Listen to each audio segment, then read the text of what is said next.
काम पे ध्यान दीजिए, बाकी सब चीज़ें हो जाएंगी, सब सही हो जाएंगी। खाने का स्वाद अगर आपको पहले ही चखा दिया जाए तो आप खाने को एंजॉय कैसे करेंगे? एज एन एक्टर चैलेंजेस तो आएंगे।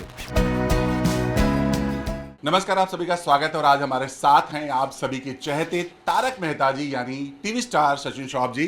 बहुत बहुत स्वागत है। मैं बहुत अरसे से जानता हूँ इनको। पुराने चावल हैं। सबसे पहले हमारी नज़र पड़ी है स्वस्थ रहिए मस्त रहिए पर, क्या कहना चाहेंगे जी? ये जो लाइन है ये कई बार मैं अपने आखिरी सेगमेंट में कहता हूँ, स्वस्थ रहिए मस्त रहिए। सो ये मुझे इतना कैची लगा कि मैंने इसे अपने रूम में फ्रेम करके लगा दिया। So I really like the line. चलिए बात करें तारक मेहता की। अब तो इतना प्यार मिल रहा है, सब कुछ हो रहा है, अब तारक मेहता आपके दिल में भी बैठ चुके हैं। सबसे पहले क्या कहना चाहेंगे, किस तरह से आप शुक्रिया अदा करना चाहेंगे मेकर्स का कि आपको इतना बड़ा चांस मिला?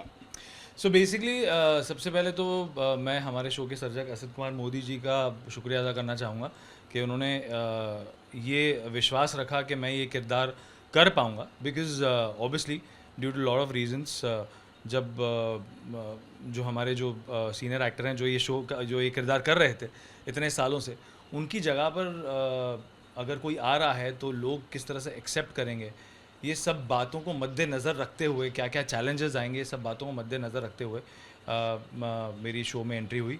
सो it was quite a big challenge, but I think we are sailing. बहुत सारा प्यार भी मिल रहा है।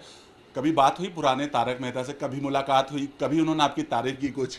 जी नहीं, मेरी आज तक उनसे मुलाकात नहीं हुई है, ना ही कभी ऐसे बात हुई है, और मैं उनको पर्सनल लेवल पे नहीं जानता। ओके। इसके अलावा ये शो इधर भी जब हम कहें ना, बहुत सारे कंट्रोवर्सी को लेकर के बहुत ज़्यादा सुर्खियों में रहा है। आप कैसे रेट करते हैं जब इतने सारे खबरें देखते हैं आप और भी कलाकारों का, आप कैसे रेट करते हैं? देखिए, बहुत सिंपल सी बात है। ये जो शो है ना, ये एक लंबी जर्नी, ये लंबी रेस का घोड़ा है। इस शो को बहुत सारा प्यार मिला है, इस शो को बहुत सारा I would say people have loved it from the bottom of the hearts. And जब एक ट्रेन चलती है एक जर्नी से दूसरी जर्नी पे, जो लंबी जर्नी होती है, तो कई स्टेशन आते हैं, कुछ लोग चढ़ते हैं, कुछ लोग उतरते हैं। एंड किसी का मन मुटाव होता है, किसी का नहीं होता है, कुछ लोग जो चलते जा रहे हैं वो चलते ही जा रहे हैं। सो द पॉइंट इज़ कि मैं इन सब बातों पे ध्यान न देकर सिर्फ और सिर्फ अपने काम पे ध्यान दूं, तब मैं अपने काम से ऑडियंस के दिल में जगह बना पाऊंगा। सो मैंने हमेशा से अपने काम पर ही ध्यान दिया है। उसके अलावा असित जी ने हमें हमेशा कहा था कि आप टेंशन मत लीजिए, आप बस अपने काम पे ध्यान दीजिए, बाकी सब चीज़ें हो जाएंगी, सब सही हो जाएंगी। बहुत सारी खबरें सेट से आती रहती थी जब ये सब कंट्रोवर्सी होती थी कि आप लोगों को मना किया गया है, बहुत सारी चीज़ें होती थी। सच में ऐसा कुछ हुआ था? बहुत सारी चीज़ें जैसे क्या मना की गई हैं? आप मीडिया से बात मत करिए, बहुत सारी चीज़ें हुई थी। मीडिया से बात मत करिए सिर्फ और सिर्फ इस बारे में कि आप आगे क्या ट्रैक लाने वाले हैं, या आप सस्पेंस नहीं खोल सकते या सरप्राइजेज नहीं खोल सकते। उस बारे में हमेशा कोई भी मेकर नहीं चाहेगा कि एक्टर्स बात करें, वरना उस बात का जो जो जो कहते हैं ना कि खाने का स्वाद अगर आपको पहले ही चखा दिया जाए तो आप खाने को एंजॉय कैसे करेंगे? इसलिए चलिए अगर तारक की बात करें सचिन, एक समय होता है एक एक्टर की लाइफ में जब वो बहुत पॉपुलर होता है, फिर उसका समय आता है उसके पास काम नहीं होता, राइट? और एक समय फिर आता है वापस, वो फिर से किसी ऐसे किरदार से लोगों के दिलों में छा जाता है। ऐसा ही कुछ हुआ आपके साथ? जी नहीं, लकीली मेरे साथ ऐसे नहीं हुआ है आज तक। मैं हमेशा से 1999 से I have been working, and obviously बीच में जब ब्रेक्स आते हैं वो 2 महीने या 3 महीने के ब्रेक्स आते हैं, जब आप एक शो छोड़ के या दूसरा शो करते हैं। मैंने आश्रम 2019 से लेके 2022 तक किया। उसके बाद आश्रम जैसे ही ख़त्म हुआ, मैंने एक स्टार प्लस पे शो किया था, उसके दो महीने का कैमियो था मेरा, और तुरंत मुझे इस शो से फ़ोन आ गया। और जब मुझे शो से फ़ोन आया तब मुझे याद है मैं बॉबी देओल के साथ बैठा हुआ था, एंड आई आस्क्ड हिम कि मुझे शो से फ़ोन आया, मैं क्या करूं? तो the first thing he said कि सचिन, ये शो बहुत पॉपुलर है, आप कर लो।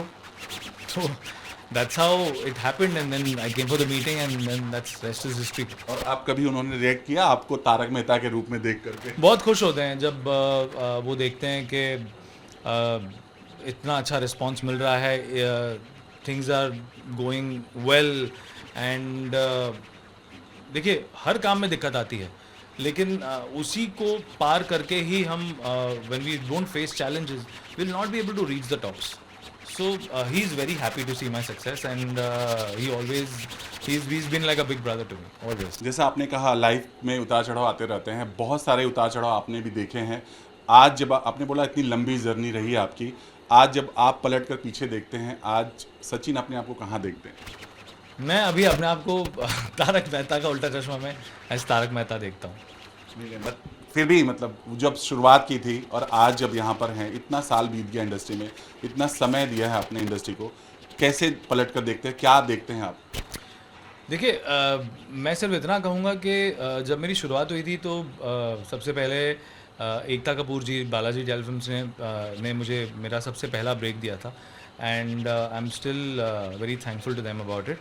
एंड देन उसके बाद Shobhana Desai ji, Jay Mehta, Sphere Origins, Aruna Rana ji, Dheeraj Kumar, everybody, I think I've worked with almost all the producers of TV.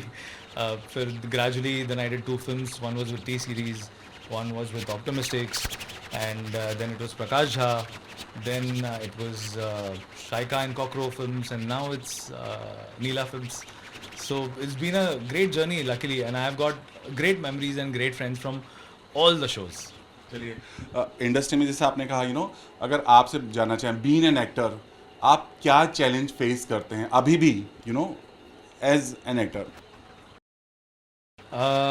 Challenges तो आप हमेशा फेस करेंगे. एज एन एक्टर आप ये फेस करते हैं कि आप एक पर्टिकुलर शो कर रहे हैं, या एक वेब सीरीज़ कर रहे हैं, या फिल्म कर रहे हैं, या एड फिल्म कर रहे हैं. हर जगह पे आपका जो परफॉर्मेंस होगा, आपका जो डायलॉग मैं आपको इस तरह से समझा सकता हूँ कि मैं आपको एग्जांपल दे सकता हूँ. जैसे हम ये शो कर रहे हैं, वो थोड़ा सा लाउडर कॉमेडी है, तो हम कभी भी ये एक लाइन को, मैंने तुमसे कहा था ना कि हम ऐसे बात नहीं, अरे मैंने तुमसे कहा था ना हम ऐसे बात नहीं कर सकते.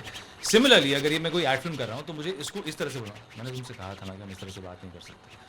या हम वेब सीरीज़ करें तो उसको एक डिफरेंट तरीके से बोलना पड़ेगा. तो एज एन एक्टर चैलेंजेस तो आएंगे. नैया पार की बात की, जिस तरह से आपने अपनी लाइफ की नैया पार कर रहे हैं और करते ही जा रहे हैं, सबसे पहले जानना चाहेंगे सर, बहुत सारी चीज़ें आती हैं, बहुत सब कुछ होता है, उस दौरान आप अपने आप को कैसे कंट्रोल करते हैं, कैसे संभालते हैं जब आपके बारे में बहुत सारी खबरें आती हैं, बहुत सारी चीज़ें होती हैं?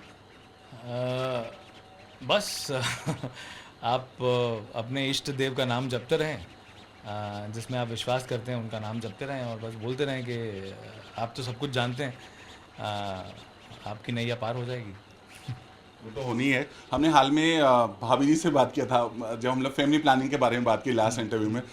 अभी प्लानिंग चल रही है? नहीं, हमने इस बारे में कुछ सोचा नहीं है अभी, एंड जब वक्त आएगा तो we'll think about it. But समय तो आ ही गया है. हाँ, but we still not thinking about it.